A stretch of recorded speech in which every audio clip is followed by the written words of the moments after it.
Bonjour, bienvenue dans notre émission Parle-moi de toi. J'espère que vous allez tous bien. Aujourd'hui, nous recevons Jason qui va nous parler de son histoire. Bonjour Jason, comment vas-tu? Bonjour Serena, et en tout cas merci pour tout ce que vous faites. La qualité de vos émissions que je suis avec beaucoup d'attention, c'est ce qui m'a poussé, m'a donné la motivation aussi de parler un tout petit peu de moi, de mon histoire et de le partager avec les enfants de Dieu.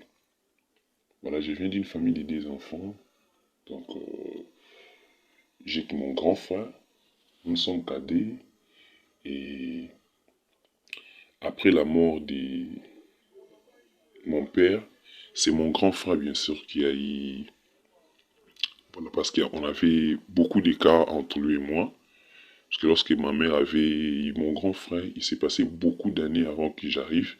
Et du coup, nous avons presque un écart de 17 ans d'âge avec moi et mon grand frère. Et c'est comme, je dirais, c'est comme mon père, en fait. C'est comme mon père, normalement. C'est comme mon père. C'est vraiment pas un grand frère, c'est plus un grand frère. Pour moi, c'était mon père. Et lorsque papa est parti, il a eu cette audace, cette force-là de prendre les relais, d'aider maman. Et c'est comme ça que j'ai été élevé par lui. Puisque déjà il était dans les affaires et qu'il a commencé très tôt sa vie.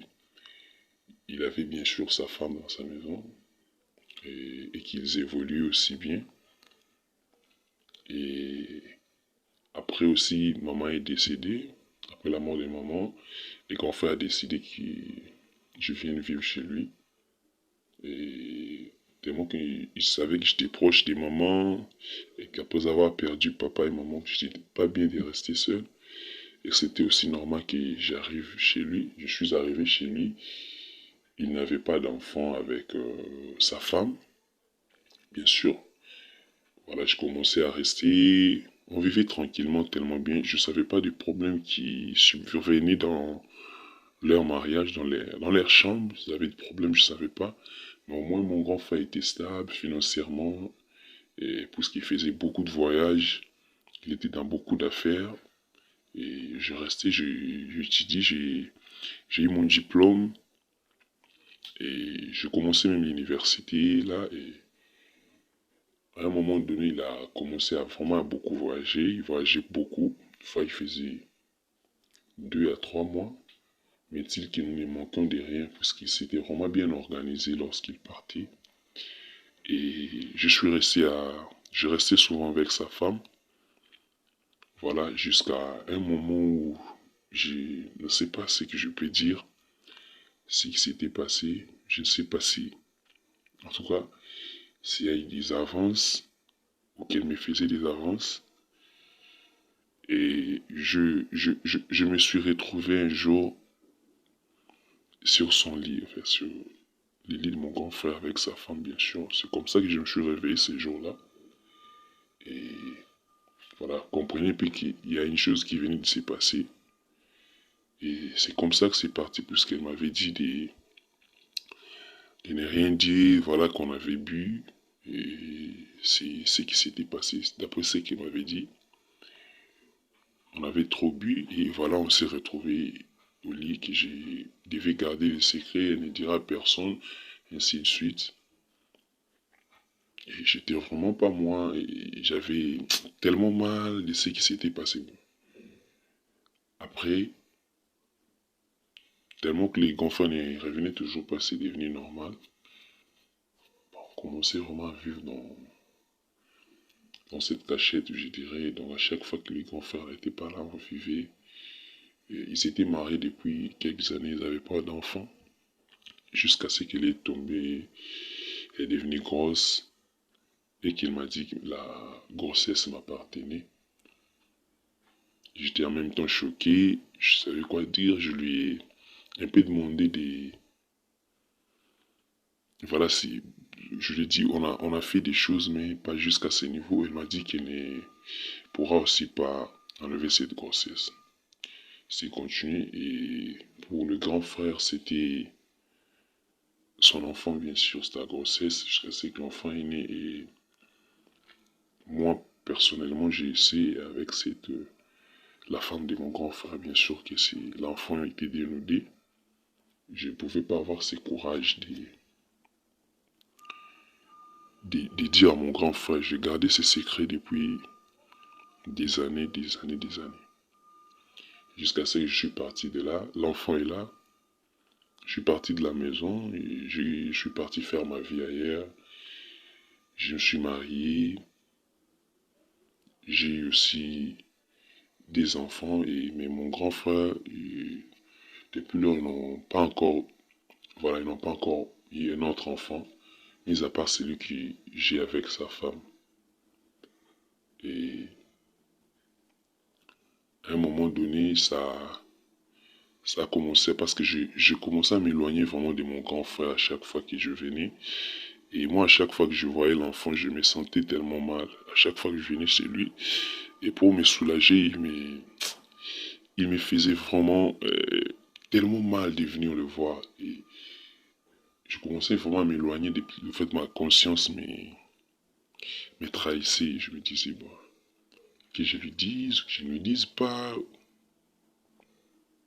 Et au bout de compte, je me suis dit que je ne dirais rien. Et c'est ainsi que voilà, je suis encore parti. Je fais un long voyage. Je suis parti avec ma petite famille. Et par là, j'ai rencontré le Seigneur et je me suis, je me suis dit que j'ai un fardeau que je porte sur moi qui nécessairement doit sortir de mon cœur. Je dois coucher, je dois parler. Et j'essaie de parler avec la femme de mon grand frère pour dire que c'est lourd fardeau que je portais, je n'arrivais plus depuis des années parce que je me sentais mal, que j'ai trahi mon grand frère, quel que soit l'époux, je devais parler. Et j'essayais de parler avec elle pour lui dire comment est-ce qu'on doit faire pour sortir cette vérité. Et elle m'a interdit, elle me dit, jamais cette chose ne peut sortir, jamais. Là, j'ai eu la force d'en parler. Je, je suis aujourd'hui un enfant de Dieu. Et j'ai vu ma vie, mais j'ai toujours ces fardeaux sur moi parce que je n'ai jamais en parlé à mon frère, à mon grand frère. À chaque fois, j'ai toujours essayé. En fait, je ne sais pas la fois, je ne sais pas quoi faire. Et le pourquoi de mon témoignage, c'est, je ne sais pas, que le Seigneur m'aide peut-être au travers des conseils ou voilà. Je ne sais pas, je ne sais pas. J'ai essayé de toutes mes forces. Voilà, je ne vis plus dans le même pays que mon frère. Il m'arrive des fois de rentrer là où il était, on se voit. Mais dès lors que j'arrive pour parler, je n'arrive pas.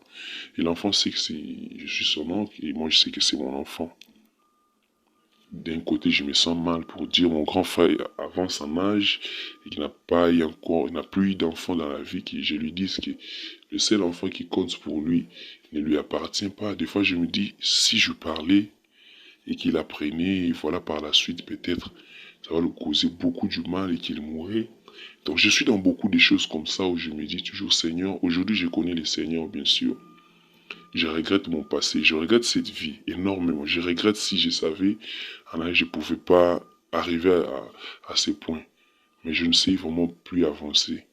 C'est pour ça que j'ai eu cette force d'en parler. Je ne sais pas comment avancer avec cette situation, comment en parler à mon frère. J'ai pris les seigneurs, j'ai changé complètement. Voilà, il me manque cette force, je ne sais pas. Il me manque, je ne sais pas comment aborder ces sujets avec mon frère. Enfin, je me dis, je dois lui laisser un message, une note vocale, une lettre, je ne sais pas, où je ne serai pas en face comme ça, les lui dire, venir lui voir en face et parler de ça. Je ne sais pas quelle sera sa réaction. En fait, je suis bouleversé par ça, bien que connaissant le Seigneur, je sais que j'ai fait un grand péché, mais je ne sais pas par quel moyen le lui dire. Et les enfants de Dieu qui pourront peut-être écouter, aidez-moi avec vos conseils. Aidez-moi, je ne sais pas par quelle manière je pourrais le faire parce que je n'arrive pas. C'est un peu ma situation. En tout cas, merci beaucoup Jason de nous avoir raconté ton histoire. Soyez bénis. Que Dieu vous bénisse. Voilà, c'était l'histoire de Jason. J'espère qu'il vous a édifié. À très bientôt. Au revoir. Et quand tu couches avec une prostituée sans préservatif, tu t'attendais à quoi, Joël? Va dehors. Je veux rester seul, va dehors, va dehors. Va dehors. Je t'aime. Moi, je ne t'aime pas. Foutu monsieur profite de nos absences pour faire du n'importe quoi ici. Tu sais maintenant là, toi tu es Dieu et moi je suis Satan. Satan s'est opposé à Dieu, n'est-ce pas?